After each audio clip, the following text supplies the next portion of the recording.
Hello everyone and welcome to today's video. Today we have some interesting news out of the state of Tennessee where Republican Senator Marsha Blackburn has announced that she is officially running for the governor in Tennessee for the 2026 elections. Now Blackburn, the Republican senator, if she were to win, would become the state of Tennessee's first female governor. And so the article and backstory on this from NBC News says that Senator Marsha Blackburn is officially running for governor, she announced on Wednesday, promising to help her state be, quote, America's conservative leader for generations to come. Blackburn, who would be the state's first female governor if she wins, leaned heavily on her support for President Donald Trump in a video on X that announced her campaign. The first images in the video are of Trump before Blackburn takes over to declare, Trump is back, America is blessed, and Tennessee is better than ever. Here in the volunteer state, we always lead the way, and that's why I'm announcing my candidacy for governor, she says, promising to bring more jobs and energy production to the state, adding she plans to deliver a world-class education for our children by empowering parents, not the deep state. She framed herself as a stalwart of conservative policy who would carry forward those values as governor, promising to deport illegal aliens, whether it takes planes, trains, or starships, promising to value life, in waiving of the debate over transgender athletes participating in women's sports by saying we'll define our boys and girls the way God made them. I love Tennessee. I believe in Tennesseans, and I'm ready to deliver the kind of conservative leadership that will ensure our state is America's conservative leader for this generation and the next. Blackburn will join a primary that includes Representative John Rose, who lent his campaign $5 million to boost his bid. Governor Bill Lee cannot run again due to term limits. Rose's campaign chairman, Chris Devaney, said that while Rose and Blackburn have mutual respect, he would not drop out now that she is running, saying Tennessee is at a crossroads, and now we get to have a 365-day conversation about who would make the best CEO of the state. Senator Blackburn is going to talk a lot about Washington. John's going to talk about his record as a CEO, an outsider, and a reformer. Defense Secretary Pete Hegseth, his name has also come up and discussed the idea of running for political office next year in Tennessee, NBC News reported last week, citing two people who spoke with him about it. A Defense Department spokesperson denied he was considering a bid, and others in Hegseth's orbit told NBC News that he has no plans to run for office. Now, Blackburn is a prominent force in the Republican politics in the state, having served in elected office there for a quarter century, taken high-profile roles in the Senate on issues like abortion and banning transgender athletes for women's sports, and cultivated a relationship with Trump. Trump has not yet weighed in officially on this race.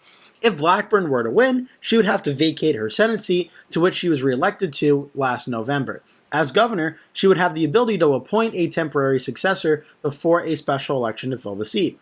Republican Representative Chuck Fleischmann said in an interview that he would consider running for the Senate if the state's future governor considered him, but that he would be fine remaining in the House, where he serves in the Key Appropriations Committee.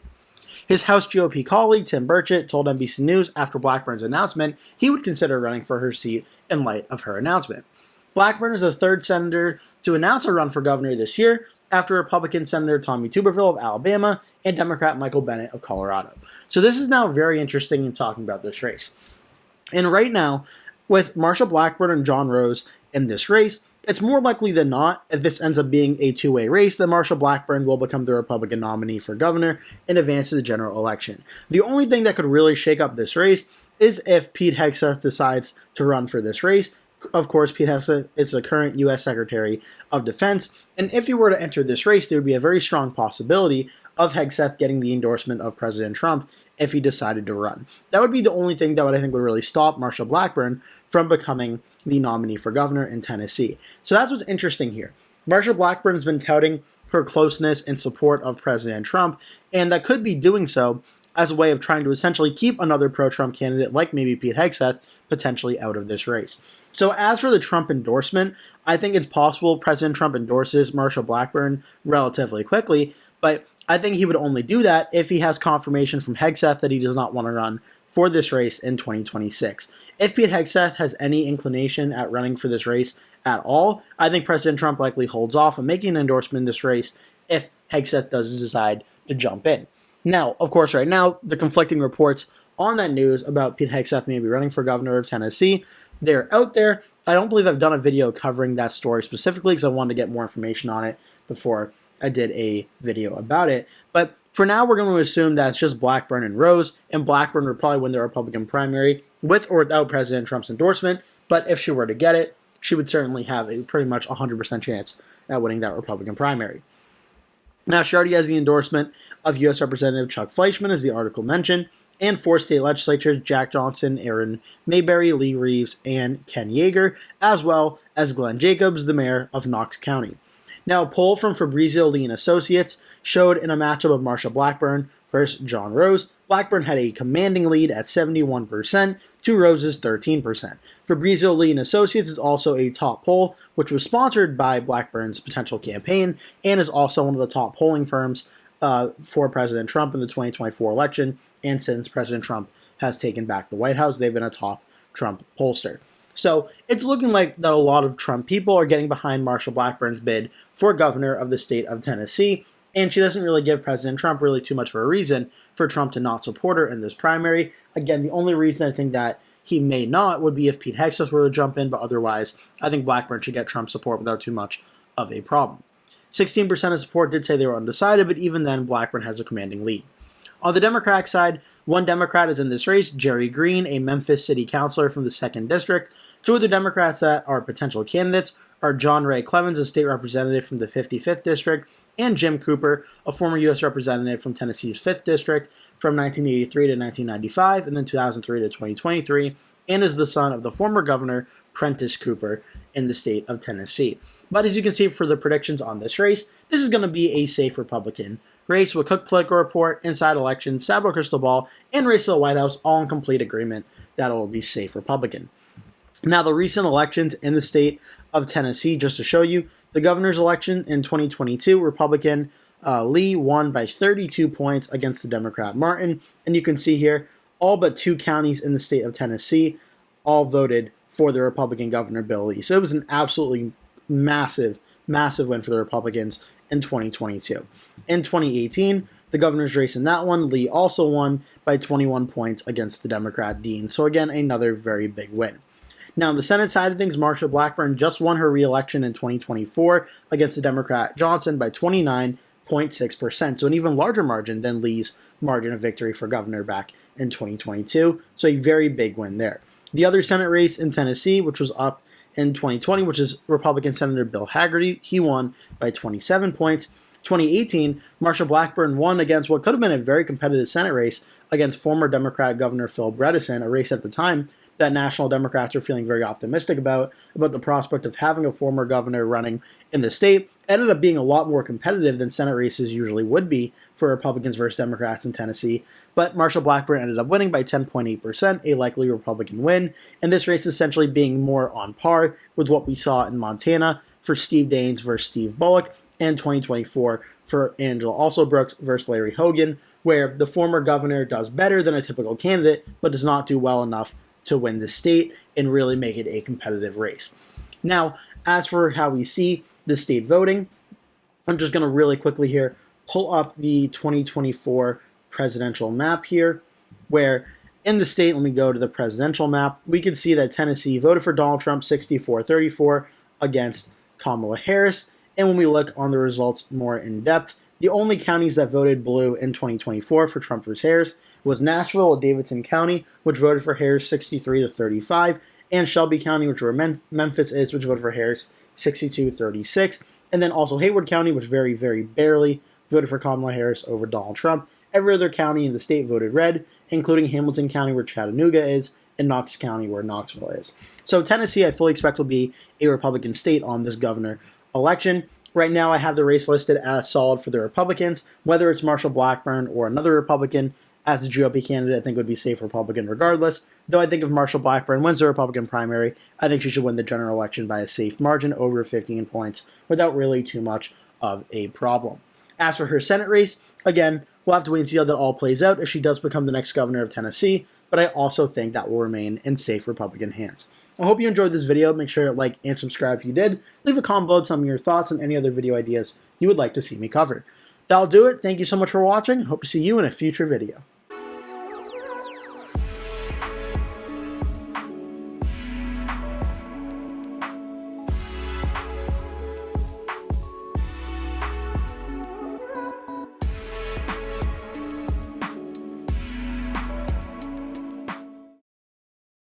Hello everyone and welcome to today's video. Today we have some news out of the state of Georgia where Democrat Michael Thurmond has officially launched his 2026 campaign for governor of Georgia. Now, the article from AP talks about how Democrat Michael Thurmond on Wednesday officially announced his 2026 bid for Georgia governor, seeking to add the state's top office to his long list of positions that he has held.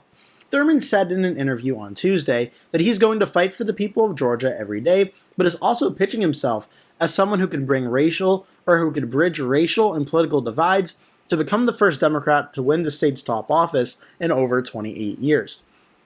Thurmond promised to be a leader who will focus on everyday issues that most Georgians are concerned about, like the cost of groceries or rent, or paying the mortgage, access to health care, and quite frankly ending divisiveness that has prevented us from progressing more in this state.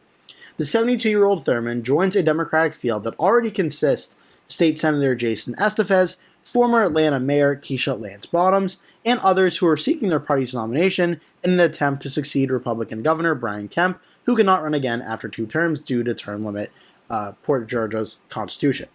Thurmond is one of the only 3 black people to win election to statewide office in Georgia, serving 3 terms as labor commissioner after winning election in 1998. He was also the first black state legislator from his hometown of Athens since Reconstruction when elected in 1986.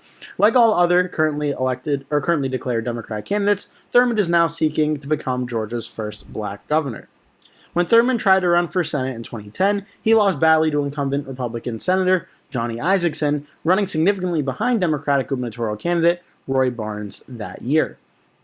Thurmond most recently served 2 terms as the elected CEO of DeKalb County, an Atlanta suburb that had $150 million in the bank when he left office. Before that, he was credited with stabilizing the DeKalb County school system as interim superintendent after its accreditation agency threatened to strip its seal of approval, citing financial mismanagement, school board dysfunction, and nepotism. Thurmond also oversaw welfare reform as director of Georgia's Division of Family and Children Services in the mid-1990s after he gave up his state house seat to make an unsuccessful run for Congress in 1992. Thurmond is a lawyer, and he has written multiple books on Georgia history. "I bring a record of service and accomplishment," he said. "I, throughout my career, never shied away from taking on tough jobs." Both Bottoms and Estevez have showcased plans to oppose what they see as wrong-headed policies put forth by President Donald Trump, appealing to Democratic partisans who are fearful and angry. Thurmond says he too is a fighter, but frames it differently. He says, "It's not fighting Trump," he said. "I'm going to fight for the Georgia residents." Some Democrats are also calling for a generational turnover in leadership, a trend that's clearly apparent among the primary opponents of longtime U.S. Representative David Scott. After more than 4 decades in politics, Thurmond said he believes a track record of success will be more important. "The number one concern of the Democrats I talk to is that they want a candidate who can win." Thurmond is the youngest of 9 children born to a sharecropper. He was class of president of Athens all-black high school when it was consolidated with a historically all-white school in 1970. Thurmond has said that until then he knew few white people, but as a co-student body president, had to learn how to deal with others. He said as part of his path to victory is to pursue the better angels of voters in the same way that got him elected labor commissioner. "It's not a hypothetical for me. I've seen it with my own eyes. I've experienced it," Thurmond said, and consequently, I come into this race with great faith in this state and the people of Georgia. This story has been corrected to show Thurmond was the first elected labor commissioner in 1998, not 2010, and the article from the AP comes from Jeff Amy.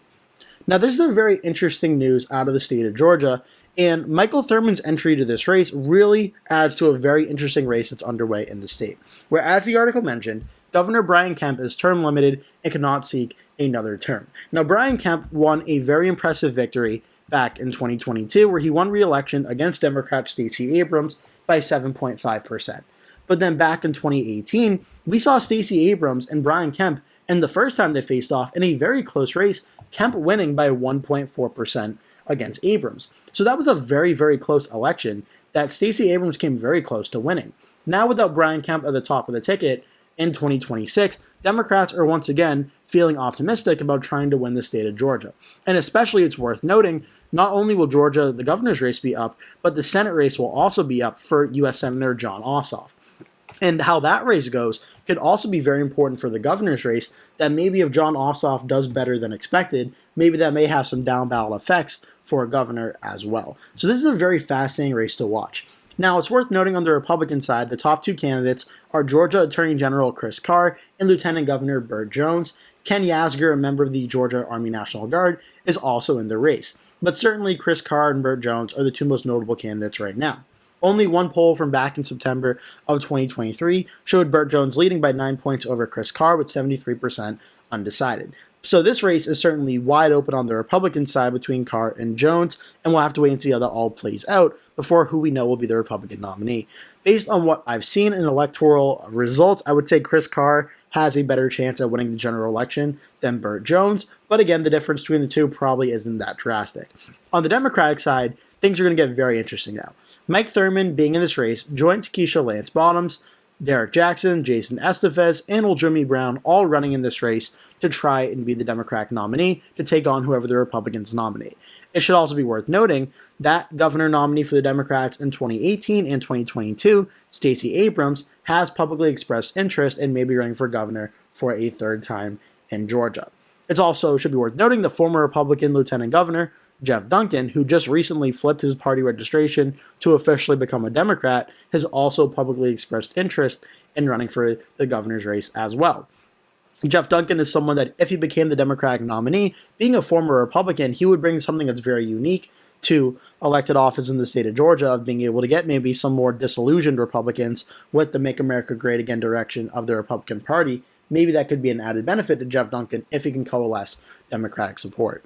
Now, Van Johnson, the mayor of Savannah, is listed as a potential candidate as well. Two Democrats we know for sure, as of right now, that will not be running are Jason Carter, the grandson of former Governor and President Jimmy Carter, who was also the nominee for governor back in 2014, and U.S. Representative Lucy McBath, who was speculated to be a candidate for governor for a pretty long time, though I believe due to health reasons with her husband, as of now she has said she will not be campaigning for governor in 2026. That could be a situation to monitor, but for now, McBath does not seem like she is going to run. So how this Democratic primary plays out and what Stacey Abrams and Jeff Duncan's decisions are for this race could play a very important role here.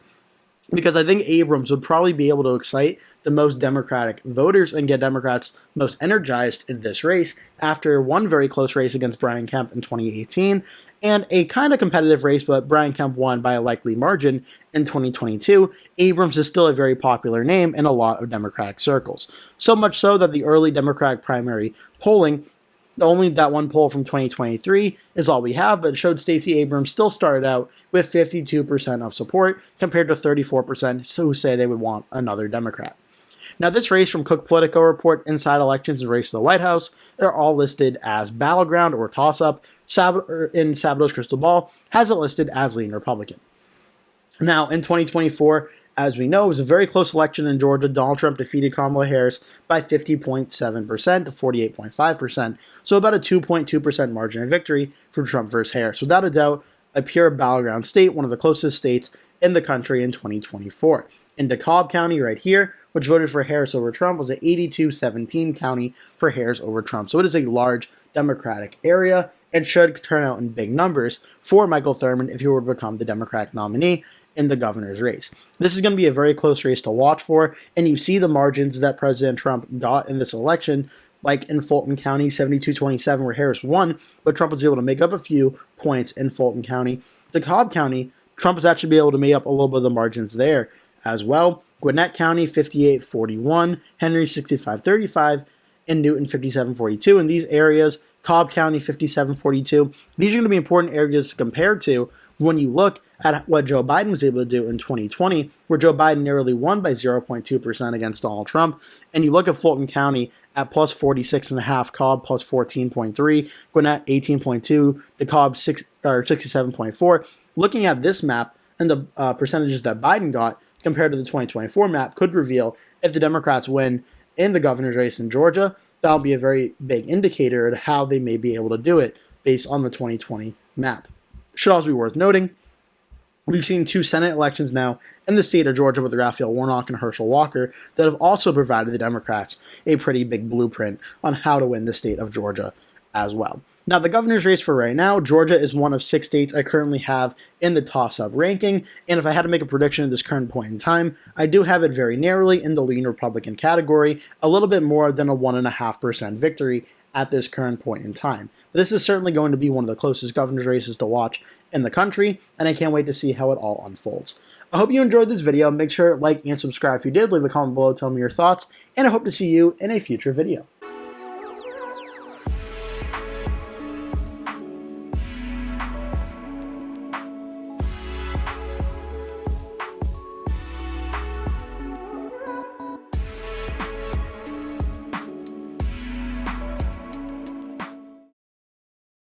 Hello everyone and welcome to today's video. Today we're talking about the state of Nebraska and some recent comments by Republican Representative Don Bacon where he suggests that Nebraska might be joining the national wildfire of mid-decade redistricting that's currently being talked about nationwide.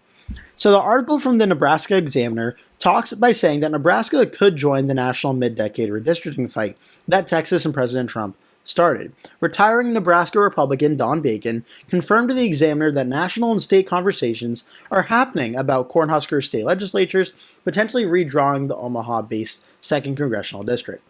Though he emphasized that, to him, it was, quote, nothing serious yet. Much depends on how national Democrats react to Texas Republicans' efforts to consider a new map designed to give the GOP up to 5 additional seats in the U.S. House in 2026, a midterm election when the party out of federal power, the Democrats, typically gain seats and perhaps control of Congress.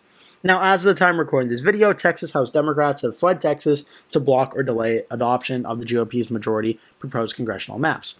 Texas Governor Greg Abbott is threatened to forcibly remove some of the Democratic lawmakers from office if they don't return and provide the quorum needed to vote. The Lone Star political standoff spilled over into Nebraska on Tuesday evening when former Texas U.S. Representative Beto O'Rourke visited Omaha to motivate Nebraska Democrats to more aggressively fight the excesses of the Trump administration and its fellow Republicans, or risk losing the country to what he has described as an increasing authoritarianism. Now, mid-decade redistricting is highly unusual. Most redistricting is done at the start of each decade after new census counts. Redistricting process vary from state to state. Some, like Iowa, have independent commissions tasked with drawing the maps, which state lawmakers weigh in on, while others, like Nebraska, let lawmakers run the show. The effort from Texas Republicans has already caused a wave of other states, led by Democrats and Republicans, to consider early redistricting. New York Governor Kathy Hochul, a Democrat leading a Democratic-led state, has said, quote, "We are at war," as she explores her own way to redraw maps in response to Texas. Democratic-led California is looking to redistrict as well. If Texas does, Illinois Democratic Governor J.B. Pritzker said redrawing is, quote, on the table. Republican-led Florida and Missouri are also considering redrawing congressional maps. Nebraska has also been mentioned as a state that could redistrict, as first reported by DC Insider and Punchbowl News, partly to make it harder for Democrats to win the now open 2nd District U.S. House race, which political experts see as a possible pickup opportunity for the Democrats in 2026. Saying, quote, "I think a nationwide wildfire is upon us," said Dan Vacuna, Common Cause Senior Policy Director for Voting and Fair Representation, referring to redistricting efforts from Texas and California. While the Democratic Legislative Campaign Committee calls on blue states to draw new House maps and GOP-leaning groups do the same, Common Cause, a national organization with state chapters, is urging blue states to back away from a redistricting arms race. The group advocates for fairer redistricting.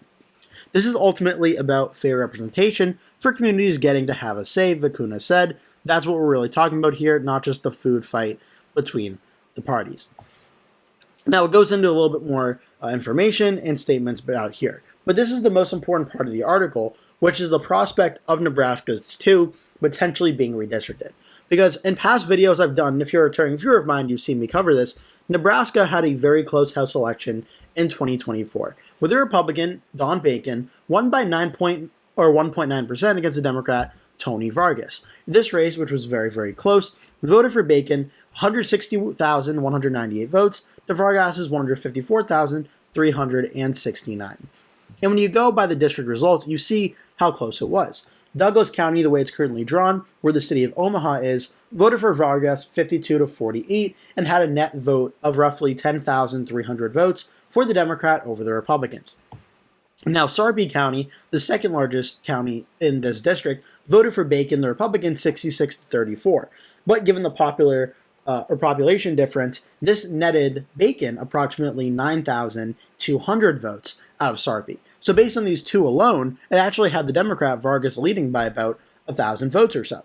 Then you have Saunders County, which again is smaller than the other two, but given the numbers that Bacon won it by, 76 to 24, Bacon netted about 7,000 votes or so in Saunders County, and then district-wide, Don Bacon ends up winning against Tony Vargas by about 6,000 votes, or a little under 6,000 votes in the district.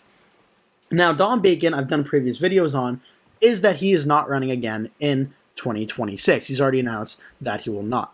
And this second congressional district, the way it's currently drawn, is more of a Democratic district. It is currently listed, according to the Cook Political Voting Index, at Democrat +3, which based on my own rankings of 1 to 5 being a 3-point Democratic lean, that would mean this district, the second district, is a lean Democratic district. So when you talk about the U.S. House map right now, where Republicans currently control 220 House seats, Democrats hold 215, well, that would mean essentially in an open race, based on the midterm environment, the Democrats should win back Nebraska's second district, and even if the Democrats end up having a disappointing night in 2026, the odds are still pretty good that the Democrats would win Nebraska's second district. Now, obviously, the redistricting effort happening by the Republicans and Democrats nationwide right now is completely chaotic, and we're not going to know really how it all goes until it happens. It can go a million different directions. States can do it, states cannot do it. Some states can be stopped by their state Supreme Courts, some won't. We have to wait and see how it all goes because it's going to be very messy. But for the state of Nebraska right now, the way the second district is going at the House level suggests the Democrats pick it up. But there's also an important part here that's not being talked about, and that is its presidential significance. Because Nebraska, along with the state of Maine, are the only two states in the United States that allocate its electoral votes for president based on its overall state vote and its congressional district vote. So Nebraska and Maine allocate 2 of their electoral votes to the winner of the state's overall popular vote, meaning who gets more votes in the state. And then it also goes over its electoral votes, 1 for each congressional district, for which candidate won its congressional district. And now Nebraska and Maine in 2024 both had, in the state of Maine, for instance, Kamala Harris won the state and the first district, but Donald Trump won the second congressional district.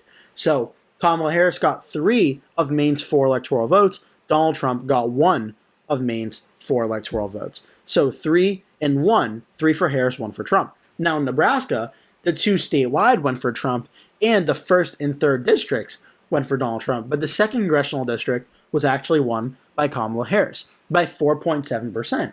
So at that 4.7% margin, that is still lean Democratic, but it's right around the border of being a likely Democratic district that more times out of not, the Democrats would defeat the Republicans in.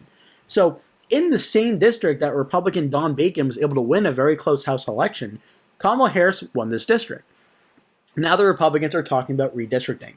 Now, just to give you an idea of what this district looked like, let's go back to a few House elections. This is what it looks like in 2024, 1.9% win for Don Bacon. Let's go back to 2020 where it was drawn a little bit differently, and Don Bacon won it by 4.6%. It was more Republican back in 2020. 2018, Don Bacon won it by about 2 points.